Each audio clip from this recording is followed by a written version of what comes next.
I really do think it's time to reinvent leadership. I want leaders to realize their job is to get their team to give each other feedback. I want the team to hold each other accountable. I want a team to lift up each other's energy. In a world where top-down leadership is failing, the future belongs to teams who learn to rise together. But how do you lead in a way that empowers everyone to step up?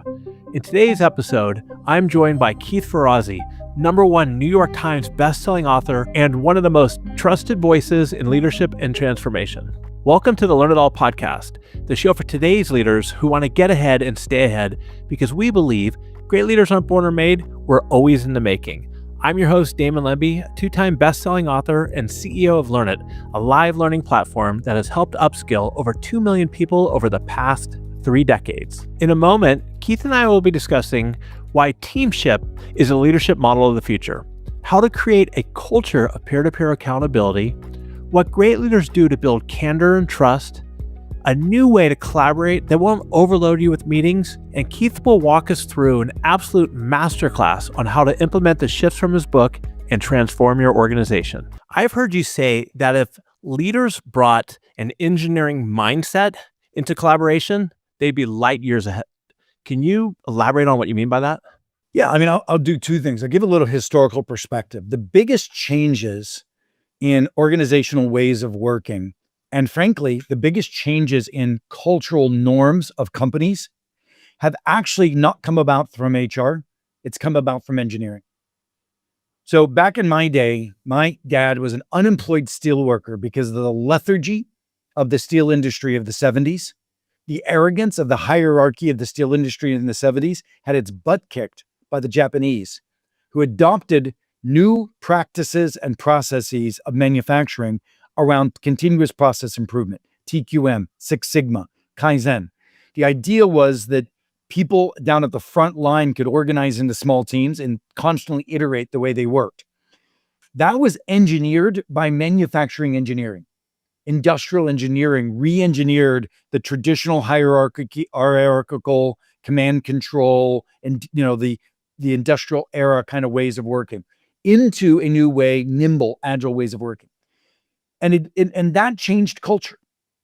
Then all of a sudden, it became important in the 70s and 80s for software, became more important in business, and we needed to put more throughput through software.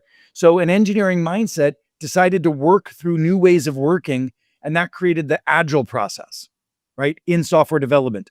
Majorly changed the culture of ways of working for software engineering, and then permeated into project management, et cetera. When I wrote this book, Never Lead Alone, I found all of these great heroes in their corporations were crushing it against the competition. And I dug underneath and I realized they practiced work differently. And I found, oddly enough, that of the 10 or so heroes in the book that I use as examples, it was interesting. 8 of them were engineers. And I was like, that's interesting. But then what I found out was they were engineers that took their engineering mindset not only toward product, but they took their engineering mindset toward the ways they were working. They re-engineered the way their business worked.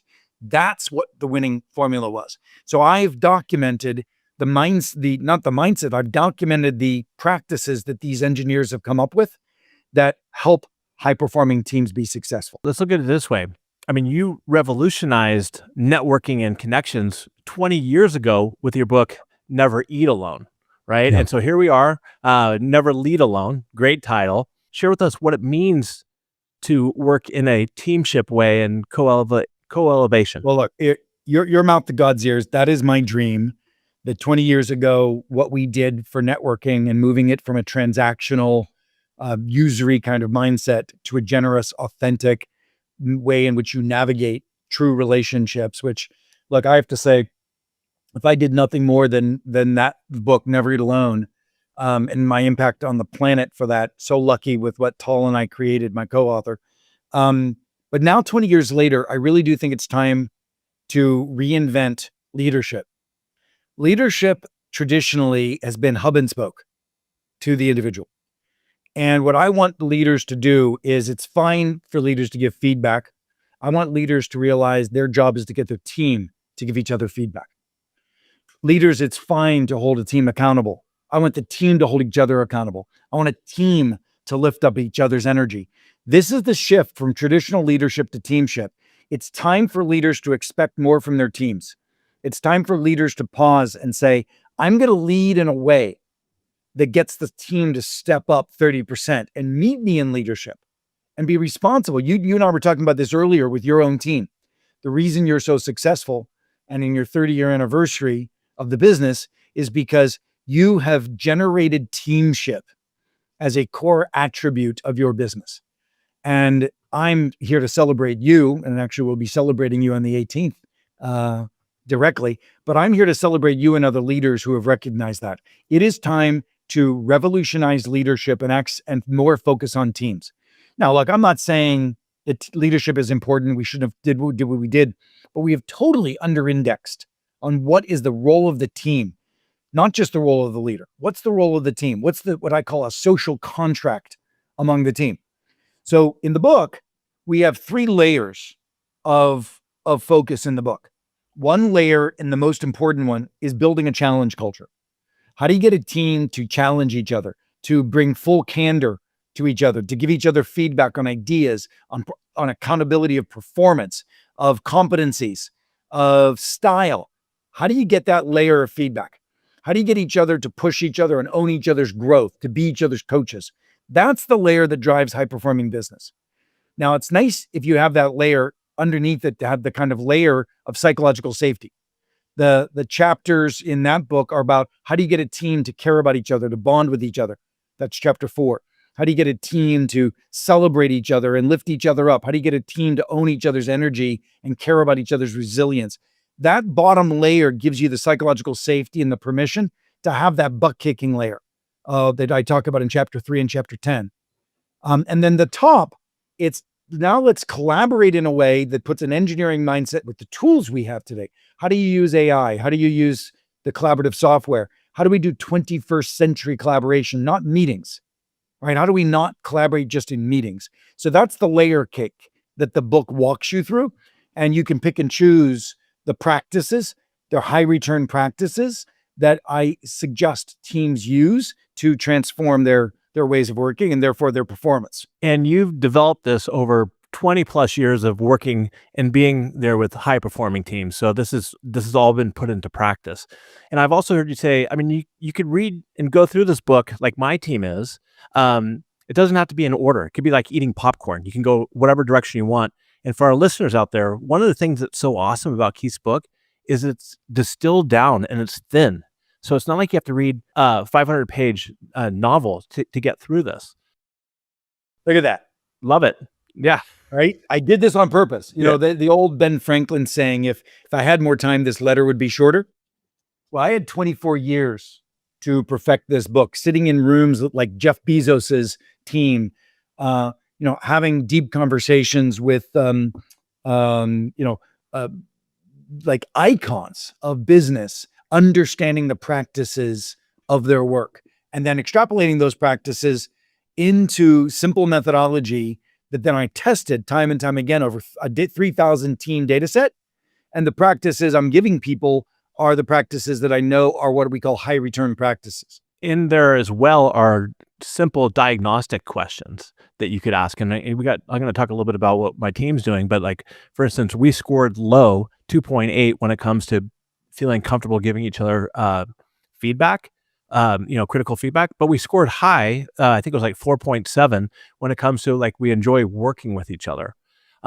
My first experience, I don't think you know this about me, but my first experience with Teamship was I played college baseball for 2 teams that made the College World Series. And when people would ask me before I even knew the word Teamship, what did we do so well, is everybody else held each other accountable. We all, it wasn't up to the coach to tell us, hey, lift weights or focus in practice. We would all give each other feedback. And also, if I went up to bat and I struck out, the guy behind me had my back. He came up and got a hit. And those teams are the ones that made it and won the College World Series. I mean, that's a perfect example that can be related into business. And that's the job of a coach. That wasn't an accident. The coach engineered the team to do that, created the psychological safety, created the encouragement, gave the room empowerment and time to spend that time together, right? So you could have either been a command and control coach, or that you could have unleashed what you're seeing being unleashed, which was so powerful. And that's like game changing. And I just want to know that that's a beautiful example of teamship. And that's what we need to be as leaders, is to unleash that. I think another great point when you look at the command and control and everything, it's like a lot of leaders that I work with, they feel lonely. Like, hey, it's just me against the world. But with teamship, you're elevating everybody else, so you're part of something. Well, never lead alone, right? That's the whole purpose of the book. Originally, the book was called Teamship because I really wanted that to land in the world. But a good buddy of mine said, it's the 20th year anniversary of Never Eat Alone. I'm surprised you hadn't thought of it. You really should be naming this book Never Lead Alone. And I was like, that's kind of genius. So that's what we did. 20-year arc from Never Eat Alone to Never Lead Alone. But Damon, let's talk about your team. And I know you say you've been implementing the book with the team. Absolutely. Do you want to start by talking about it, or do you want me just to give you a little real-time coaching on how I might do that if I were you? Let me just start by saying I assign 3 members on my team. Learnit's a live learning platform, so we facilitate and we do training for those of you who aren't familiar with us. And I've got a great team. I got about 50 people on my team. And in preparation for working with Keith and to always be continuous learning, this is why we've decided to move into some of these shifts. So I'm going to hold back. I'm not going to say what we've been doing. I'm going to turn it over to you. I just want to set context. Sure. Let me try to break this down into how I would step through it. The first thing I would do, and you've already done it sounds like, I would come into the room with the team and I would do the diagnostic, probably the full diagnostic. You might even have them read the full book potentially, so they sort of have a sense of like how this is. Or you could go on Forbes and just download the most recent article I wrote, which summarizes the book in a single article. But I want them to get their head in gear around, what does this mean for teamship? What does it mean to cross the finish line together? What does it mean to have each other's back? What does it mean to be so caring about each other that you promise to challenge each other? So you do that. Then you come in, you do the diagnostic. And you're going to find, you're like, oh my gosh, we're at 2.8. That's pretty low. Actually, 2.8 isn't pretty low. I generally find that most teams do we challenge each other in the room when it's risky to do so? That's the question that you're referring to. Yes. In the kinder area. And the average team is in the high 1s, low 2s. You're 2.8. That's actually a little higher than typical. So you do the diagnostic and you see some of the soft spots. Then what you do is you say, we're just going to practice the practices. The number one practice to do is stress testing. That's in chapter 3 of the book. It is the number one practice to do. It's about high candor within the team. So what I would do is I would also ask the question, what's the psychological safety in the room? Is there enough care and concern among the team that it feels psychologically safe to push each other a little bit more and be more candid? If you've got to build the psychological safety, you might start with chapter 4, which is building the purposeful relationships. So I'm going back and forth between 2 chapters, the relational bonding layer and the high challenge layer. So if you want to, you can dive right into the high challenge layer.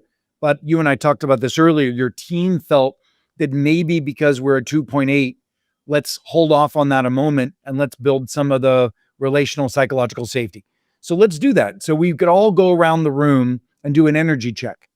An energy check is an opportunity for the team to ask each other, what is draining our energy and how can we have each other's back? What's draining our energy and how do we have each other's back?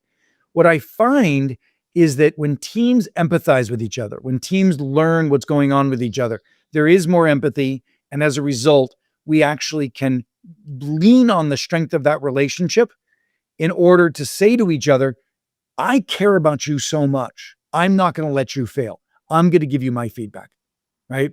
So you do a few of the practices that is the bonding layer.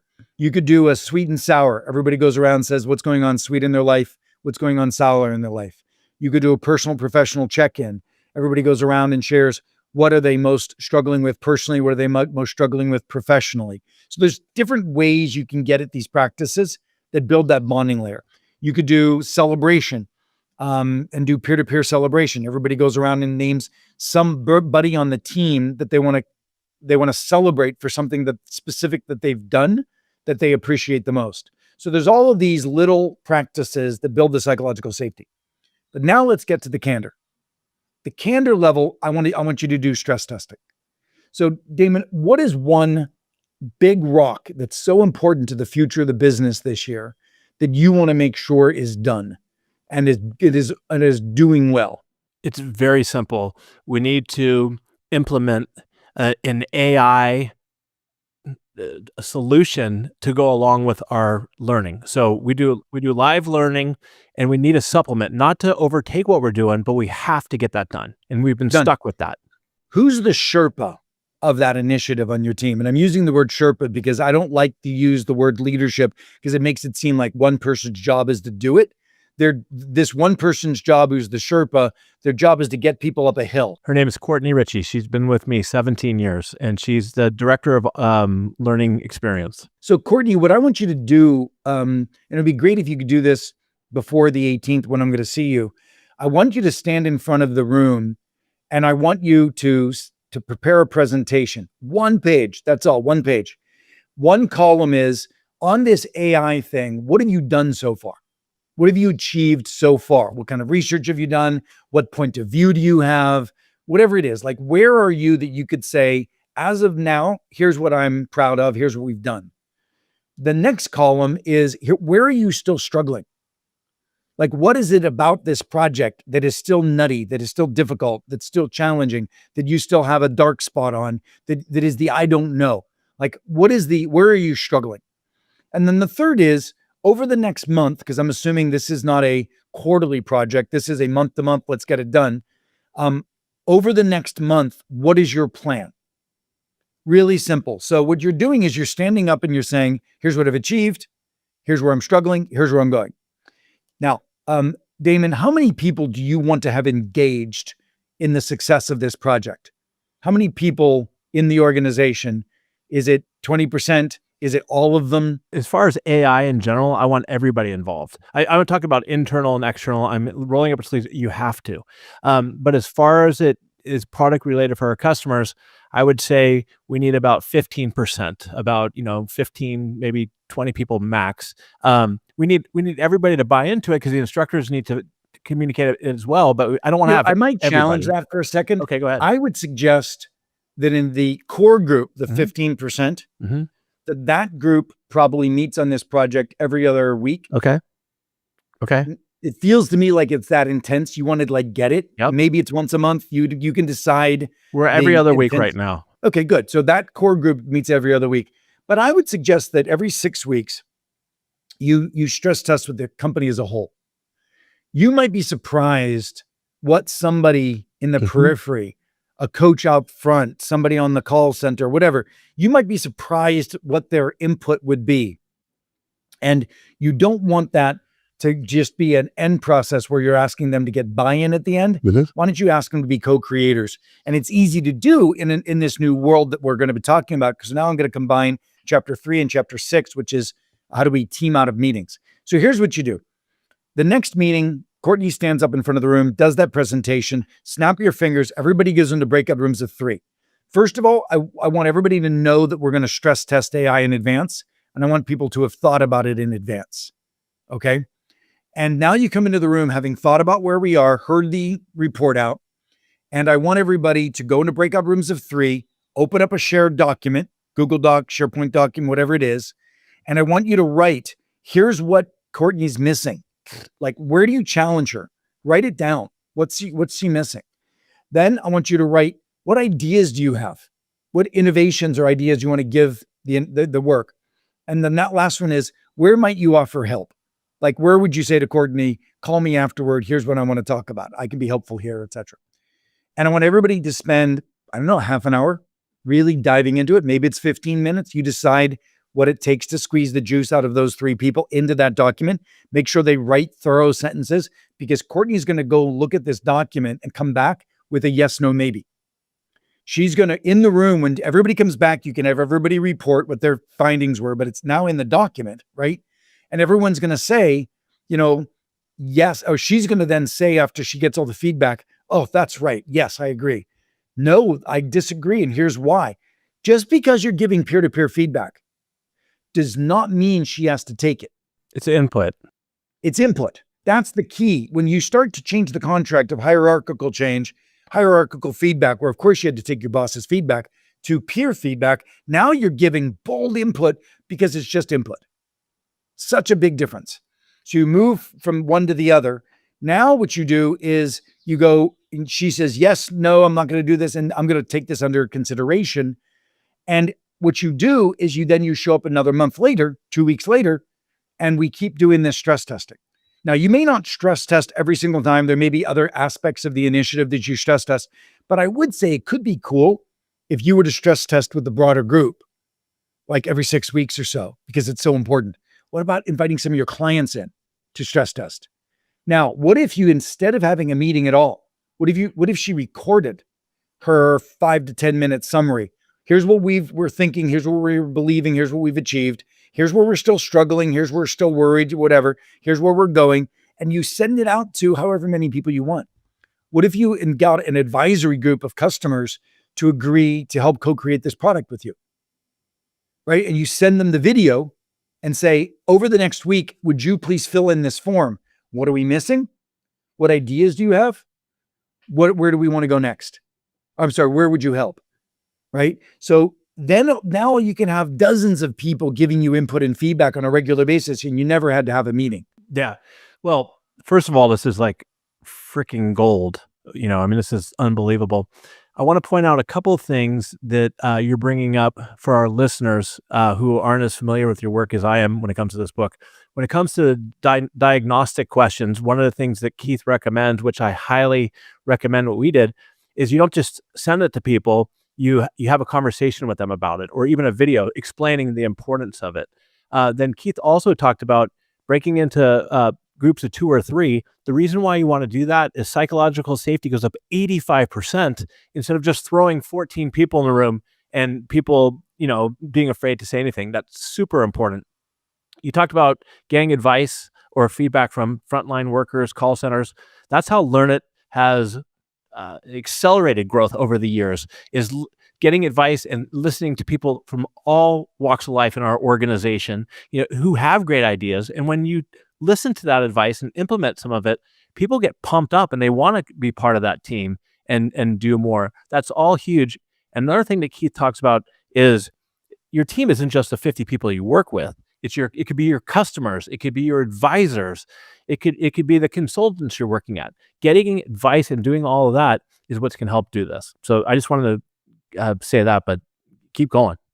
Oh, dude, this is fantastic. Thank you. I love it. So what I'm excited about for your team is if now there's a collective group of people who are responsible for AI.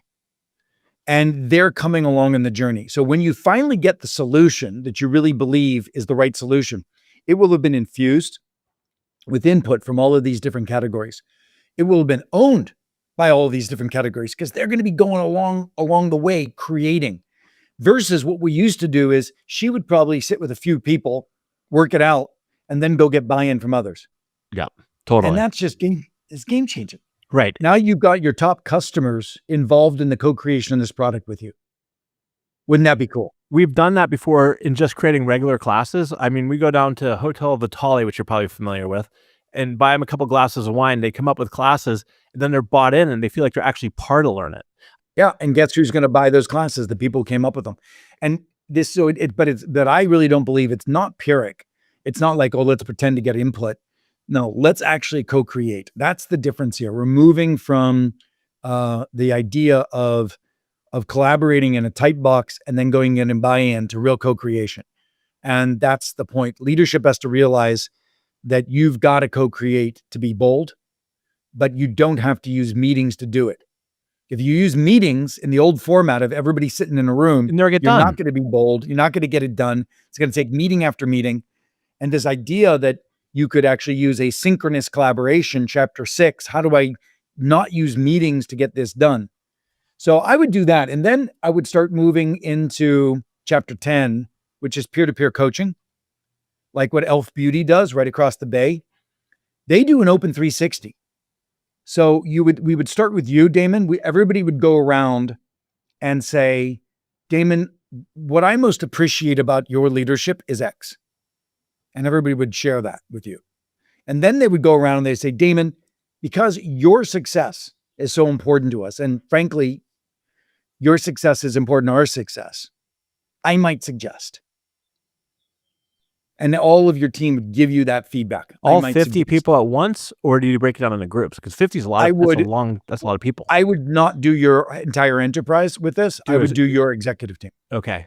And maybe sprinkle in somebody from the front lines as well, or is that too much? However you want. Okay. However you want. Good point. But the point is that you as a leader have just now got an open 360 feedback. And modeling it. And then you turn to Courtney or whoever your head of HR is, your head of finance, say, okay, who wants to go next? Mm-hmm. Now the courageous person will be like, I want that feedback, right? They want to be better.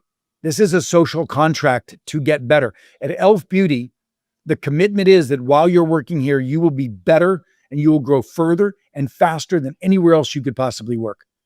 So people are gluttons for this kind of feedback. I want this kind of feedback. I want to be better. I want to learn. I want to grow.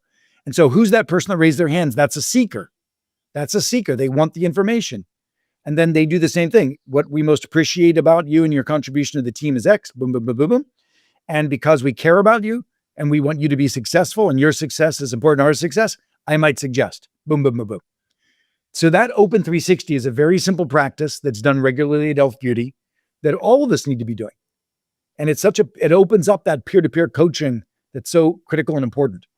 Chapter 10. And I like what you talked about that around personal growth. So it's not a hierarchical, it's peer-to-peer to help people evolve in their careers. Exactly. Do you ever show slides on a podcast? Is it possible? I'm sure it's possible. I don't know if I know how to do it though. I can do it. Do it. Let's please. See. Let's see. We have 900,000 followers on our YouTube channel. Of course we could show it. Of course we can do it, right? Let me just see what I have here.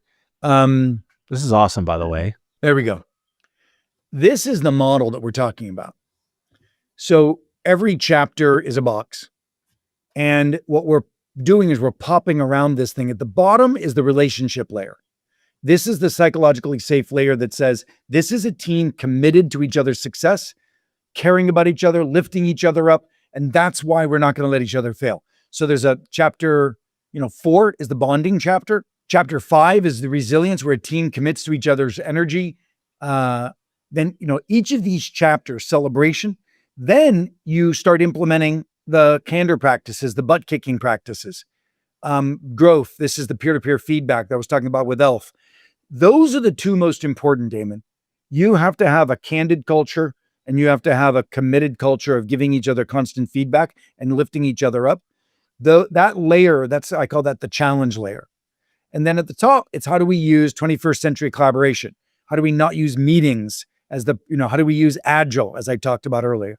So each of these is the box that you then, using popcorn as the analogy, you go through and pick off the practices to implement. Does that make sense? It makes sense. And one thing I want to point out that I've seen in some organizations is that you can have candor and collaboration in siloed groups. But what you're saying is it can't just be the salespeople. Because I've had a sales leader tell me, yeah, my team, we're definitely comfortable giving each other feedback. But when it comes to somebody else, like in accounting, that's totally different, right? You got to implement it throughout the organization. Well, and the first thing we need to do is, and this is taught in one of the early chapters, redefining team. So, we talked about the Sherpa was Courtney for the AI project. I don't know, what's her title? What's her job? She's a director of learning experience.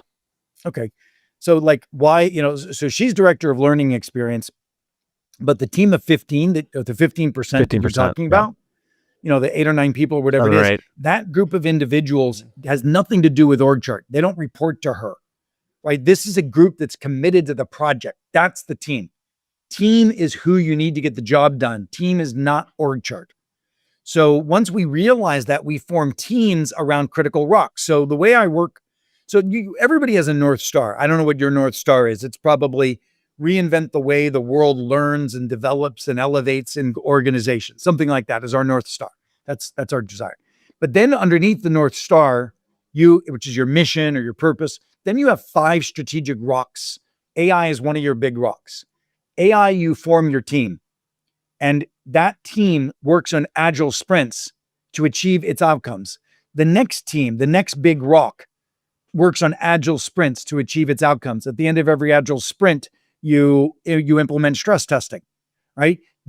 Will be game changing for the execution of your business. Every critical rock has teams that organize and have this social contract using these principles that they're going to assure the success of the project. One thing that we didn't think of that you really pointed out clearly is don't look at it like implement this holistically. Be very specific about a rock, a project, or something super important, and develop it that way. Where the angle we took, I think, incorrectly is like, okay, we just got to figure out how to do this overall from a culture. But this intentional. But Keith, I think maybe I didn't realize that, right? So that is something that's super important. I failed on this. This is really, it bums me out because, we're doing this in a large retailer right now. And it took me 3 sessions to hammer into their heads that we were showing up to implement Teamship, and they thought that we were showing up to talk about culture and ways of working. I'm like, no, we're going to transform the business. The first focus was, okay, how do we get better at supply chain? How do we get better at our tech enablement? It's like, this is about the business, and I'm applying new ways of working. We started this dialogue around engineering. I'm applying new ways of engineering how we get shit done. That is your culture. Stop talking about this as a cultural initiative. It's not. I mean, of course it is. It's going to re-engineer your happen culture. From that. Exactly. As a result, that will be the result. But don't start with that. It's new ways of working to achieve business outcomes that are radically different. That's what we're here to talk about. And that's similar to like the shift from never eat alone, when people are like networking is, like passing out business cards and collecting names. And I said, no, it's about authentic relationships that are co-creating together. How do you build authentic, generous relationships? How do you lead with being of service to the world? That's what the shift was. Here, I'm saying the shift around leadership to teamship is focus on the work, focus on the practices, focus on elevating the team's social engagement, social contract with each other, and that's going to make you crush it in business. And that's the shift that I'm trying to make in all of this. Yeah. And I know we're coming up on time, but I think this is an important part too. I mean, we just talked about AI for Learnit. I've heard you say this, but this is so true. AI is part of your team. And if you don't get it implemented, you're in big trouble. But the only way it's going to work is if you, not just through a department, but it has to work throughout the organization. Sales, logistics, accounting. I mean, that's the way you're going to get AI to have a huge impact. Yeah. Beautiful. Beautiful. So what else can we do? I think we just crushed it in probably record time. We did. We crushed it in record time. Got just a couple of minutes left. Do you want to talk a little bit about your course that you have coming, where people end up eating dinner at your house? Oh, dude. Yes. Thank you. All right. So with all my focus over 24 years on this work of coaching teams, I think we've turned our back on OG Ferrazzi, which is all about building the relationships that matter, building about the relationships that will propel your career forward.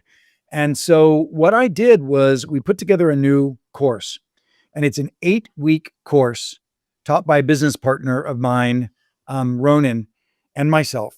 And what we do is once a week, this cohort learning comes together and learns the principles of building your relationship action plan, building your learning network, building your mentor community.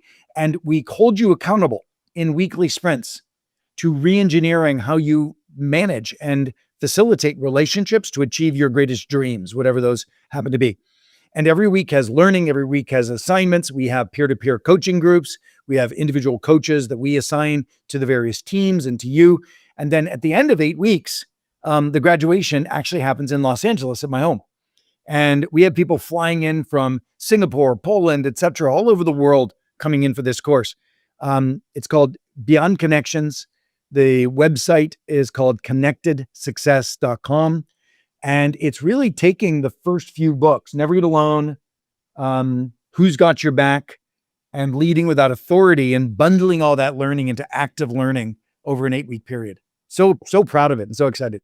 Can you give me an example of what one of the attendees, one of the learners have come back and shared with you after their experience? Gosh. Well, yeah, I mean, there's a nonprofit woman who's focused on foster care. And her mindset was, everybody in the foster care nonprofit, it's so competitive because there's not many of us. And in Los Angeles, where she happens to be, it's always competing for that dollar, shaking tin cups, trying to get local dollars. There's only so many people caring about foster care. And that was her mindset.